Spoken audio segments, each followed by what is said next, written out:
Good morning, students. Myself, Dr. Rajni Parmar, Assistant Professor, Government Law College, Hindi.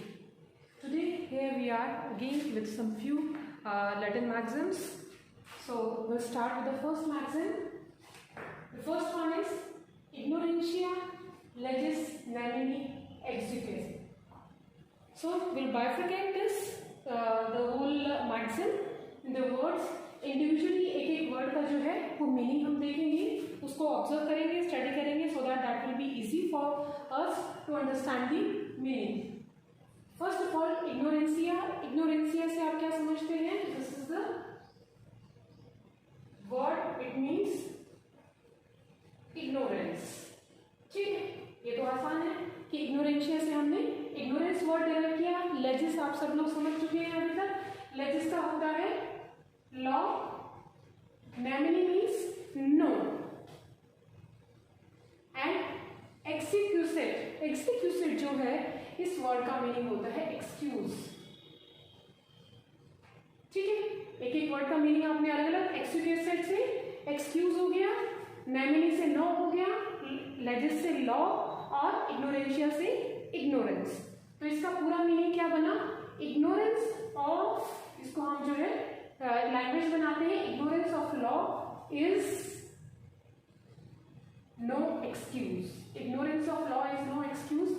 आप जो है इसको आपने आईपीसी के सेक्शन 76 और 79 में पढ़ा होगा, जहाँ पे कि आप ये कहते हैं कि लॉ के बेसिस पे अगर कोई भी एक्सक्यूज देता है, मिस्टेक ऑफ लॉ, कॉन्ट्रैक्ट में भी पढ़ा है कि आप यदि ये कहें कि हमें लॉ की नॉलेज नहीं थी या हमें पता नहीं था इस विधि के बारे में, तो that would not be an excuse before the law. आप ये नहीं कह सकते कि हमें विधि के बारे में नहीं पता था. जिस प्रकार आप गाड़ी ड्राइव करते हैं और ये कहते हैं कि हमें रूल्स रेगुलेशंस का नहीं पता था, हमें नहीं पता था कि लाइसेंस कैरी करना है, हमें नहीं पता था कि जो है आप पॉल्यूशन कराना असेंशियल है, या अभी लेटेस्ट जो गाइडलाइंस आई हैं उसमें ये है कि इंश्योरेंस के रिगार्डिंग कि यदि किसी व्यक्ति का अगर गाड़ी का पॉल्यूशन उन्होंने अपडेट नहीं कराया है तो उनको अप्रैल 2020 के बाद अपने इंश्योरेंस के बेनिफिट्स नहीं मिलेंगे. सो दिस इज व्हाट, कि आप ये नहीं कहें कि हमें इसके लॉ के बारे में नहीं पता था इसीलिए हमने इसको इम्प्लीमेंट नहीं किया, फॉलो अप नहीं किया.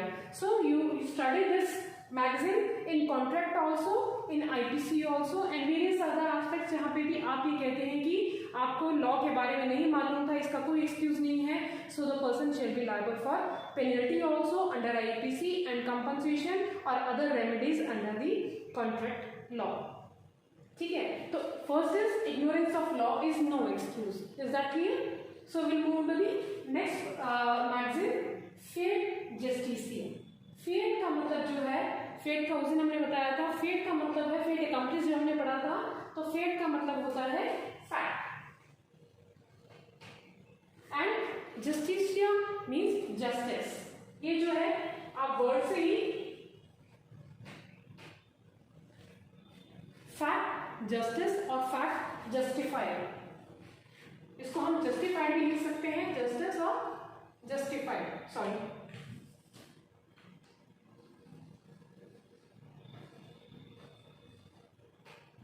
फैक्ट जस्टिस और फैक्ट जस्टिफाइड मतलब कि जो भी फैक्ट है वो जस्टिफाइड है. जैसे हमने कहा था कि फैक्ट इज कंप्लीटेड, अकम्प्लिश था, fact is already been completed, यहाँ पे है the fact is already been justified, उसको प्रूव किया जा चुका है, वो जस्टिफाइड है फैक्ट जो है. तो इसको हम यहाँ पे वर्ड यूज करते हैं, वो प्रोसीडिंग में होता है, जहाँ पे कि आप प्रोसीडिंग्स मेंशन करते हैं सीपीसी सीआरपीसी में. फेट जस्टिसिया मीन्स द फैक्ट, जो फैक्ट है, जो तथ्य है, वो जस्टिफाइड है. ठीक है, आज हम जो छोटी छोटी मैगजीन्स के बारे में जो बात करते हैं, जो फ्रिक्वेंटली यूज होती हैं आपके सभी सब्जेक्ट्स में. अब है इन एसेस. इन एसेस, इन का मतलब तो पता है कि with in that essence, essence का है वर्ड एसेंशियल ड्राइव करता है, ये एसेंशियल, इन एसेंशियल, इन एसेंशियल्स. एसेंशियल्स का मतलब होता है कुछ खास चीजें, मतलब जो भी मुख्य तथ्य हैं, एसेंशियल्स हैं. तो यहाँ पे या मुख्य चीजें हैं या मुख्य विधि है, तो हम उसमें टर्म यूज करते हैं आपकी इन एसेंशियल के लिए इन एसेस यूज करते हैं. शॉर्ट टर्म है, लैटिन मैगजीन है, इसका अर्थ है इन एसेंशियल्स, मतलब सारी जो चीजें, जो मुख्य चीजें हैं, मुख्य तथ्य हैं, मुख्य विधियां हैं, उनके लिए यदि हम कुछ इवेलुएट कर रहे हैं तो हम कहते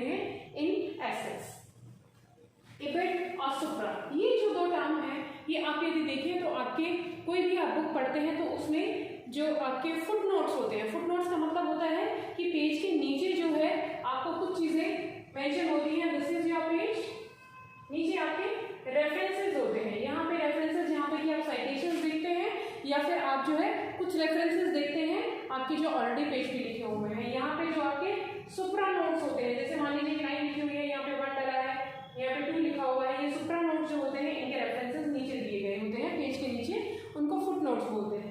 तो ये जो मैगजीन्स हैं ये आपके फुट नोट्स में मिलती हैं। आप रिसर्च वर्क करते हैं कोई चीज़ का, कोई जो है रेफरेंसेस देखते हैं, ऊपर जो लिखी हुई है चीज़ें नंबर 1 नंबर 2 सुप्रास डले हुए हैं, तो उनमें जो है आप वर्ड नीचे देखते हैं इबिड। इबिड का मतलब होता है इन दी सेम बुक,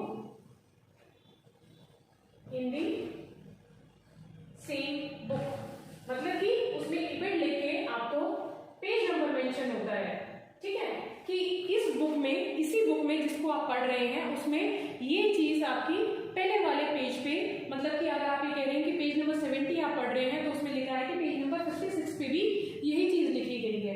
जैसे कई बार होता है कि कोई डिसीजन है, किसी कोर्ट का डिसीजन है, तो उस कोर्ट का रेफरेंस देखेंगे तो साइटेशंस में क्या आएगा, साइटेशन लिखी होंगी या साइटेशन की जगह आपको लिखा होगा इबिड पेज नंबर 10, मतलब कि सेम बुक में ये केस हम ऑलरेडी डिटेल में डिस्कस कर चुके हैं। जैसे कि आप देखेंगे गोलकनाथ का केस है, आपके कॉन्स्टिट्यूशन में केशवनंद भारती का केस है जो कि बेसिक स्ट्रक्चर में आता है, आपके प्रियम्बल में आता है, अमेंडमेंट्स में आता है। तो केशवनंद भारती का केस बार बार में डेप्थ में हर चीज को बार बार डिस्कस करने की बजाय वो क्या करते हैं, उसमें जहां जहां आगे वो उसका केस आता है उसके लिए हम लिख देते हैं ibid, means in the same book ये केस ऑलरेडी डिस्कस्ड है, ये कंसेप्ट है, ये फैक्ट है, ये ऑलरेडी मेंशन्ड है, तो आप उसको रेफर वहां से कर सकते हैं। सुप्रा का मतलब होता है ऑन दी सेम पेज,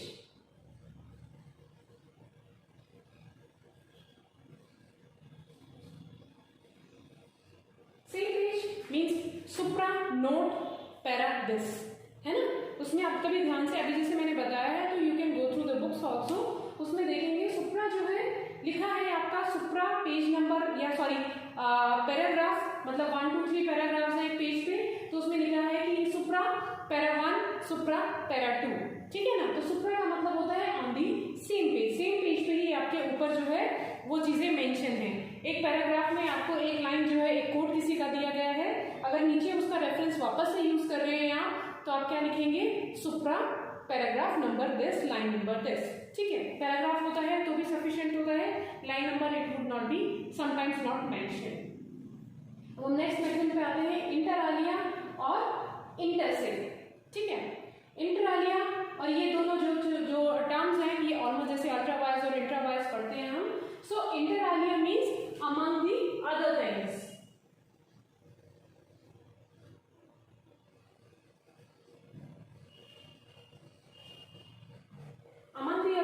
मतलब जो अन्य चीजें हैं उनके बीच में आप कंपेयर कर रहे हैं, तो आप ये कहते हैं सभी को अगर हम देखें तो उनके बीच में, ठीक है, उनके बीच में the word is inter alia, all the law existing inter alia laws amendments inter alia अभी तक की, अमंग अदर थिंग्स बाकी सब चीजें जो हैं, मतलब inter alia means other things, inter मतलब अमंग अदर थिंग्स, ठीक है। एंड इंटर से मीन इन बिटवीन, इंटर से इन बिटवीन, इंटर से मतलब आपस की बात है, आपस में अगर दो चीजें हैं, so a right arises,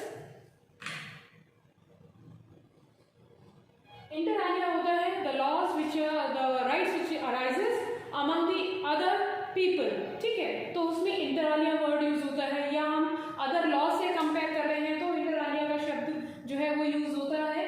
but inter से means with in that, inter से आपके राइट अराइज होते हैं, मीन्स कि पर्सनल राइट्स अराइज हो रहे हैं, जैसे कि आप जूरिस्प्रूडेंस में देखते हैं पर्सनल राइट्स पढ़े हैं आपने, या आप कॉन्ट्रैक्ट में देखते हैं तो देयर इज एन कॉन्ट्रैक्ट और एन एग्रीमेंट इंटर से पार्टी, है ना। आप बोलते हैं कि इंटर से party means in between the party, जहाँ पे इन बिटवीन का जो है शब्द इस्तेमाल करना होता है तो वहाँ पे मैगजीन यूज होती है आपकी इंटर से, और among the other things out of that means कि हम सिर्फ उन्हीं दायरे में बात नहीं कर रहे हैं, पार्टीज के बारे में बात नहीं कर रहे हैं, हम अदर थिंग्स के बारे में बात कर रहे हैं, उसके अलावा भी चीज़ों की बात कर रहे हैं, तो उसके लिए शब्द इस्तेमाल होता है, आपका मैक्सिम होती है इंटर अलिया।